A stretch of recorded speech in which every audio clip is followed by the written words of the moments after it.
So Fox News alert here is 2 Boston police officers are in critical condition. After a late-night shootout, they were called to the scene of a domestic disturbance. The gunman, who was wielding an assault rifle and wearing body armor, fired on the officers and was eventually shot dead. Take a listen to the audio from the police scanner during all of this. We got shots fired. I need every officer available to make their way. 136 Gladstone Street, please. We have an officer down. Ambulances, please. Okay, we need an ambulance. Push the... Multiple officers heading that way. Multiple shots. Can we get a gun car here? Need a gun car. Yep. Yeah, Tango 3, we're on the way.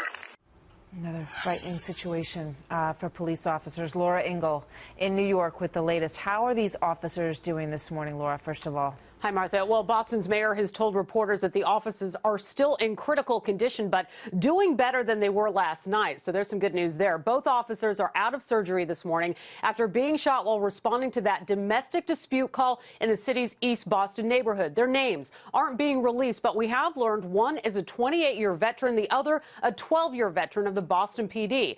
Boston's police commissioner has praised his fellow officers, saying they not only took the suspect down, but helped drag the fallen officers out of harm's way. All the officers, I think, exhibited extreme courage and bravery in a situation that we all too often never know what to expect, and that's a domestic call here. Yeah, Commissioner Evans said one of those assisting officers fashioned a tourniquet while another put a finger on one of the wounds. Still no word on exactly where the officers were hit on their bodies. The officers' families are with them at the hospital. City leaders asking for prayers this morning, Martha. So what more do we know about this gunman, Laura?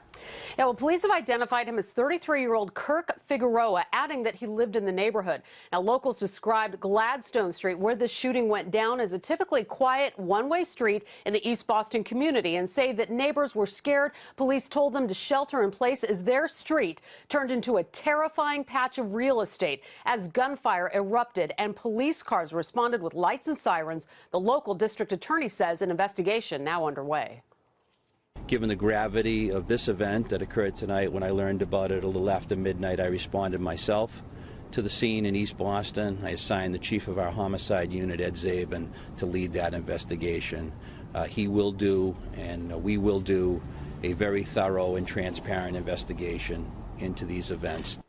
Of course, this incident comes on the heels of the 2 officers shot and killed in Palm Springs, California. The FBI, Martha, reports about 77 law enforcement officers on average are injured by gunfire every single year.